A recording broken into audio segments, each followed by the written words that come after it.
Hello everyone, welcome to my channel about writing stuff. My name's Camille and today we're talking about two separate topics. I want to talk about the idea of fluidly describing world building in sort of the narrative of your story, as well as world building societal conventions in your story. I had a wonderful question from Keshmar and a comment on my last video basically asking this question in reference to the fact that they have created a world where there are no recognized genders in any culture. And since this person is writing in English, it's very hard to, I guess, include pronouns in the story, not or gender binary pronouns, without making it seem jarring. Because the thing with using they, them, their pronouns or any other pronouns is it's not quite ingrained in the society yet. This sort of thing has not saturated popular media. So for people who read a lot of stories, it is ingrained in us to expect he, she pronouns. So when you come across perhaps like a they, them pronoun, it can feel sort of like it's multiple people that's being referenced. Or if you use the word it feels very impersonal, which I have personally read more than one manuscript actually with a character who identifies as, non-binary, that kind of thing. And it does feel jarring because I'm used to the words like they, them, their referencing multiple people, etc. So first I want to talk about this idea of fluidly describing world building in the narrative. And, my first big tip for any of this sort of voice thing, and that's what I'm really talking about, is the line by line, word by word narration of your story, is it really comes down to character. All of these things being shown to us, the reader, are normal for the character in a secondary world. This is specifically secondary world. If you have like a portal fantasy, you can contrast and compare things to the real world, so it's a lot easier to convey these sorts of things. But in a secondary fantasy world, that character does not know our real world, has never lived or existed in our cultures, etc. So all of this is normal for the character, and you want the reader to be in that character's head and their normal, so to speak. So for example, you have a character in a world where there's no flowers, okay? How would this character describe like a soft matte purple color? If there are no flowers, no herbs, then calling something lavender would be extremely jarring because there are no flowers. Calling something violet would be impossible because this character will have never seen violet flowers before. So instead, if that character is describing something purple, maybe they would reference the clouds during a sunset, the dusk of night sky, that sort of thing. And this, for me, example for when I'm writing, I'm very conscientious of these things, mainly because, I know that I'm in my character's head. I know that I'm in their world. So it's important for me to remember that this character is not me. They're not living where I'm living. And I have to constantly have in the back of my head that there are these other things that this character knows. And this is where revision comes in. You pick up a lot of these things during revision. But yeah, it's being conscientious of the world, of whose head you're in and how they see things. And when it comes to, fluidly describing world building in the narrative, it can be something simple and innocuous as well. Let's say you have a culture of people where, they don't shake hands upon greeting each other. A simple way to convey this would be, the man nodded at the other, or the two men, nodded to each other. That would convey to the reader that perhaps this isn't like a typical Western society, that it's a little different, etc. But for me, this sort of thing really comes down to knowing the world, knowing whose head you are in, and understanding that this is normal for the character. They're not going to tiptoe around what their normal is. They're going to be very straightforward. They're going to have metaphors to reference, for example, like the purple of clouds in a setting sun, that kind of thing. So just try and be conscientious of those things and it will come a lot easier. I mean, not necessarily easy though, because like writing is really hard. It's 7-Eleven free Slurpee day. Okay, so now world building societal conventions. So this is, specifically what I'm going to be focusing on in this discussion part of the video are, characters who are gender binary or just don't, identify as one gender or the other. There's also the characters who are multiple people. I have read stories about characters who are, both man and wolf or a human and a dragon. And I personally I would essentially handle these different types of characters in different ways, but kind of the same, where it's, if you are both like shifter stories, if you are both this human being and this animal, there's a chance that you would recognize both of those creatures in you as being not just you, but two separate things that make up you, yada, yada, yada. So I've seen characters referenced as they, them, we. I've read characters who refer to themselves in the third person or refer to other parts of themselves in the third person. And it really comes down to whose head we're in. How does that character see themselves? And then how does that character see others? And another thing too, and I don't want to be mean, but a question I would ask myself if I want to create a culture that, doesn't have genders, the question would be why? Because this type of thing is going to be difficult to get across. Like I said in the beginning of the video, it is so ingrained in readers of the English language to expect he, she pronouns in writing that no matter what you substitute for those things, it is going to be jarring, at least in the beginning of the story. But if your heart is set on telling this kind of story, then do it. Just know that there is going to be struggle between you and taking those steps to publication.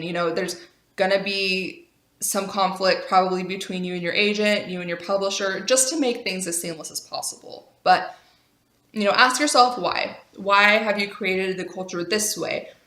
Is it extremely important to you? Is this just, how the world needs to be to work? Are you trying to put forward a message? That kind of thing. And there is a lot to be said about the type of person who takes that extra step to really shine light on something that's not getting enough light, so to speak.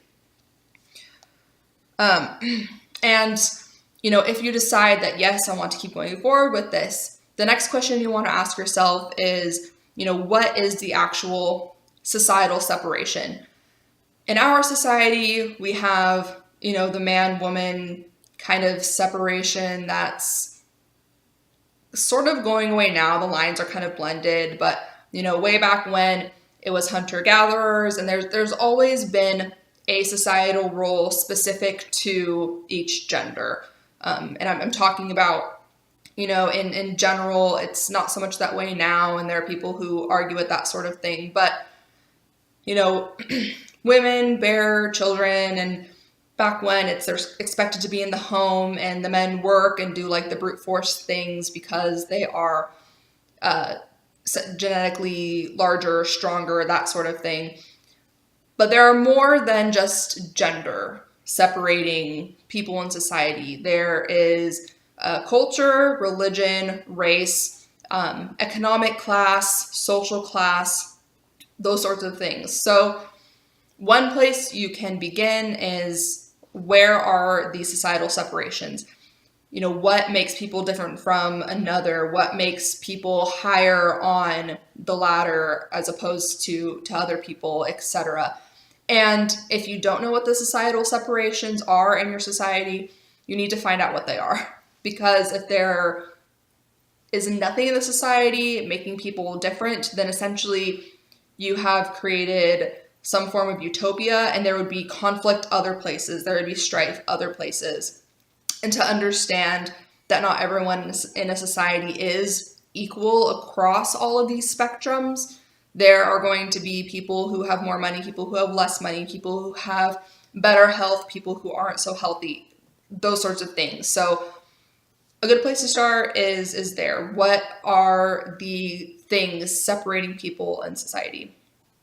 And then what are people's roles in society? If you have a, just a gender neutral society, then what are the roles of people who practice religion, or, who fills these types of roles in society? Now, as far as breaking it down by line, there is a saying out there that you should never use pronouns anyway. And that really comes down to, intensive craft. Like, you need to be extremely conscientious of how you're writing your story, where it's, Fred walked to the couch.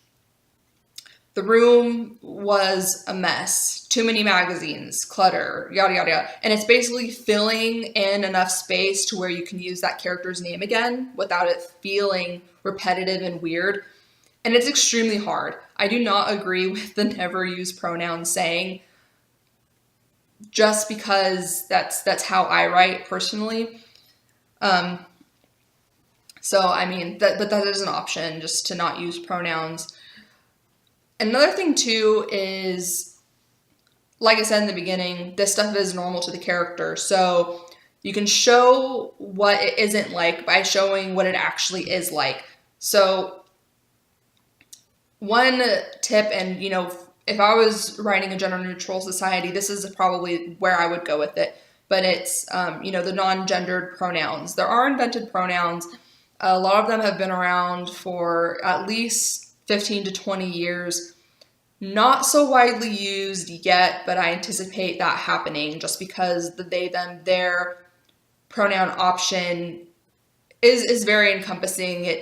Whenever I hear them, it sounds like multiple people are being referenced. So there's the other option of using the created pronouns, which is the they, their, vis, or there's a z, zer, or a z, her, HIR. And if you have a secondary world fantasy you've created, you can create pronouns. You can create pronouns for your characters. You can create different references for your characters. And, keep in mind whose head you are in during the story, because pronouns are not the only secondary way to reference someone. When I was talking about societal separations, jobs, titles, class system, etc., if you have a character who cares a lot about those things, that person probably wouldn't use pronouns at all, but would instead reference people by their class in society, by their title or lack thereof.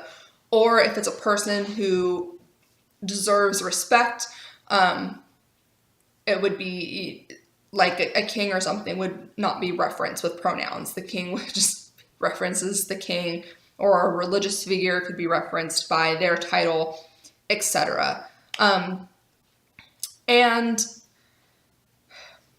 another thing too is, with this non-gendered society, I don't know everything about this story, so I'm just kind of like spitballing here on some questions that are ticking around in my head, but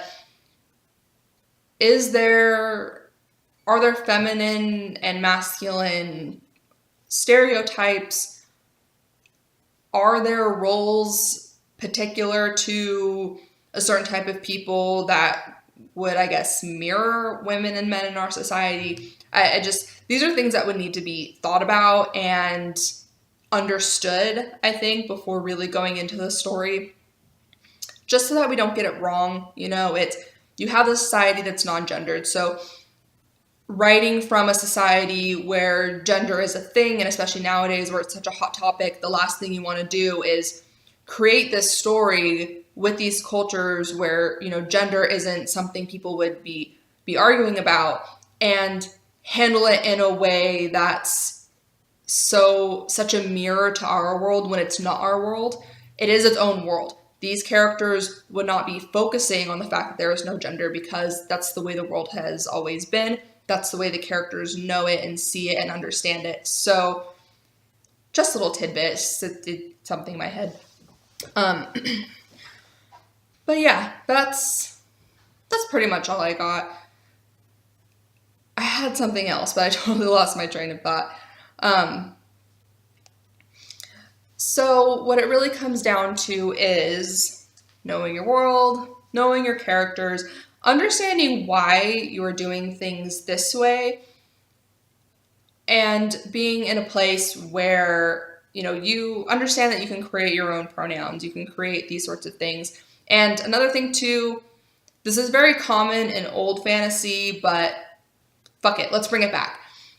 You can have a foreword or an analog to the reader at the beginning of your story, basically saying, in this culture, these are the pronouns. In this culture, these are the pronouns, yada, yada, yada. And that's common in epic fantasy because these authors create these vast societies and cultures where there are titled people and everyone is referenced by their title. Or there is this magic, and these are like all the levels of the magic. You can totally do that. You can totally come out of the gate and be like, hey, reader, there is no gender separation in the society, so this is what's going to happen. Expect it. That's totally fine, especially when you are pitching this story to agents and editors. It's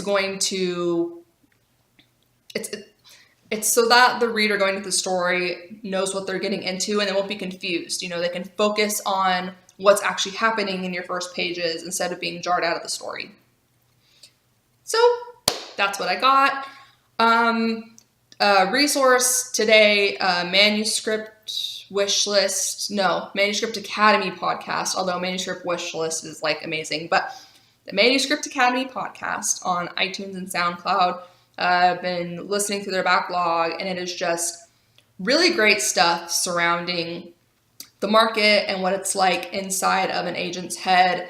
The 10 Queries episodes are brilliant, so check them out, links below. If you have a video topic request, please drop one in the comment, and if you just want to tell me how wonderful I am, you can tweet me at Camille A. Singer. Please don't tweet me anything terrible. And Slurpee Day. Okay, bye. Oh, wait, fuck, you should be writing. Bye.